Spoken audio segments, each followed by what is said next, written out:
All right, class, as promised, we are jumping into time management. I'd like to thank one of our counseling interns, Min and Nguyen, for developing this lesson for you on time management, and I'm going to use it and wanted to give her credit. Some learning outcomes for this. We are definitely going to be looking at when are times and days that you are most productive. So really knowing that can help you with school and work and life, is understanding your prime and peak productivity days and times. We're also going to do a deep exploration on how you spend your time.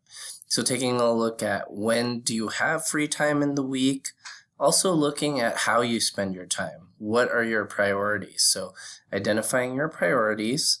Also want to identify some tools that can help you with your time management. So we'll hopefully use that. Of course, there will be an assignment in this class for writing out your weekly schedule and how you spend your time.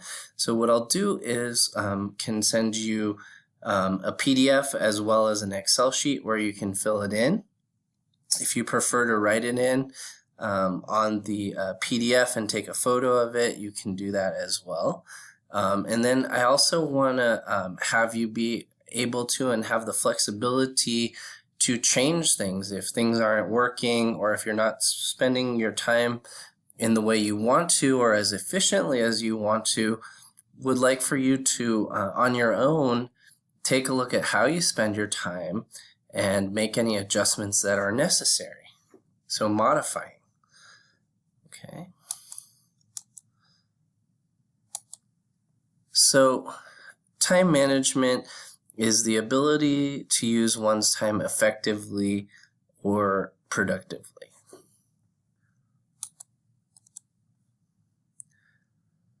So why time management, right? We're all very busy, right? We have a lot of responsibilities, but if you can manage your time and own your calendar, it could mean less stress. It could mean greater productivity and efficiency in school and in work, in your personal life, can help you stay on track for your goals, and it can give you that valuable free time that you're looking for.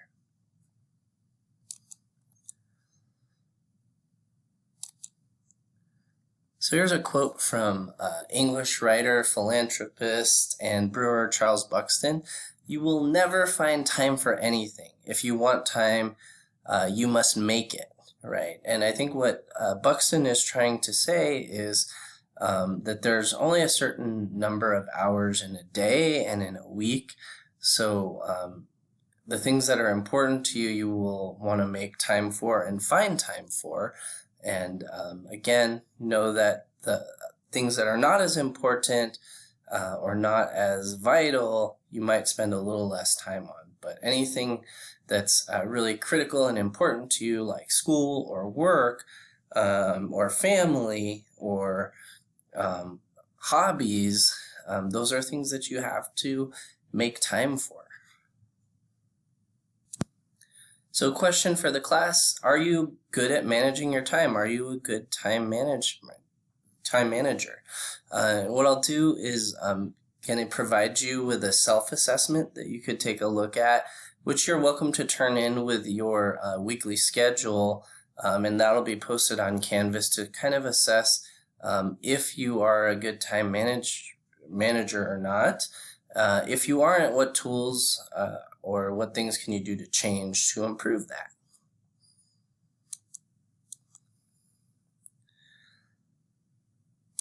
So let's start by thinking about some of the tools that are out there, right? Of course, there is a traditional planner, which you could definitely use. If you're looking for a paper planner, they do sell them at the bookstore or at places like Office Depot or Staples. And the counseling department sometimes is able to give away free planners, paper planners for students that are interested. So that's one option for sure. But another option is using technology to be your friend.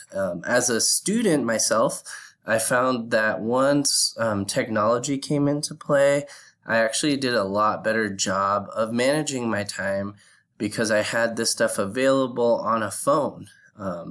So that was really helpful for me in work and even in graduate school.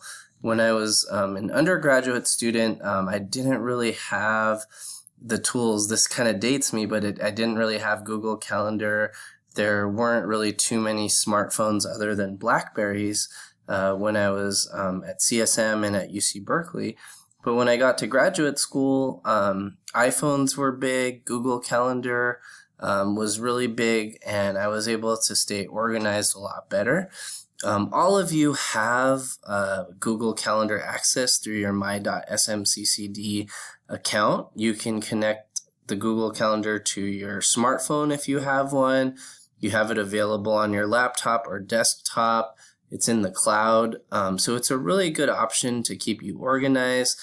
As you can see, you can even color code Google Calendar as well. You can share calendars. You can check and uncheck calendars.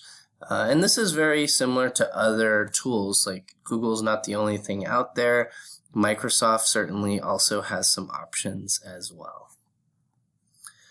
There are also some great apps out there that Min Ann had researched, and she found that some of these apps are really good at kind of keeping you focused, right? So there are even apps to help you if you have too many desktops open or too many tabs open on your laptop or tablet, for example. It can warn you and give you a heads up that, hey, you've got too much going on, you're not focusing, or you're spending this much time on social networking. But they can also help you with calendaring, look at your productivity and how you're doing. So some of these are listed here. These are apps that you can get on your smartphone or tablet. Remember the Milk, Focus Booster, Forest, Trello. For me, I'm an iPhone and Apple user, so I really like the Apple Calendar, but I've also used Google Calendar quite a bit personally, and I've also professionally used Microsoft and its calendar as well professionally for work. And all of them work pretty great. So it's a matter of what you prefer and what works for you. Okay, so let's think about like applying this theory into practice and reality, right?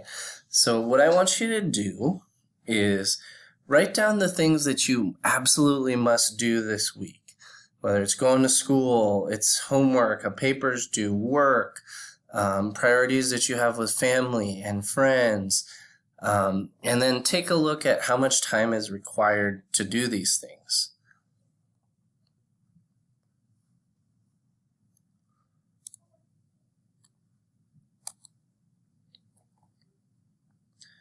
So here's an example of a school-related look, right? So let's just say you have 3 classes. You have a 3-unit Counseling 120, you have a 5-unit English 105, and a 4-unit Math 120. You already know that you are spending at least 12 hours of the week in class for school, not to mention the homework and the reading that is required for those classes, right? So be sure to list that, include things like work and family and other obligations that you might have. Maybe you volunteer. So write this down to give yourself an idea and to kind of get you started with the weekly scheduling appointment. But this exercise is really good so that you can be honest with yourself, so you know, hey, I need this much time to study. And then you can balance that with your free time and leisure time as well. Okay, now what I want you to also do is think about your leisure time that we just mentioned. That could be like binging Netflix or HBO or Amazon Prime, Hulu, whatever it is that you watch. It could be playing video games, board games, could be sports, playing basketball. So think about the time you spend with your friends and family, volunteering, but that time outside of school and work that requires your time, and kind of take a look at what you'd like to do, how you want to spend that time, and how much time it requires. Okay, so here's a quick look at someone who might work 40 hours a week, maybe 3 hours a week on Instagram and TikTok and Facebook, 4 hours a week streaming and binging Netflix and Amazon and HBO, and about 8 hours a week doing family stuff with friends and doing chores, right?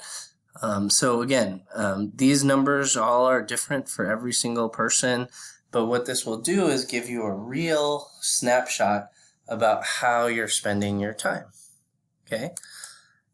And what we're going to do is have an assignment in this class to just really illustrate how you're spending time. And what I want you to do is list on the calendar how you currently are spending your time, and then think critically about how you're spending your time. Can that improve? Is there anything you would change to give yourself more time so you can maybe spend more time with family, or so you can spend more time to do better in school? So really take a look at that and add everything into the calendar assignment, okay?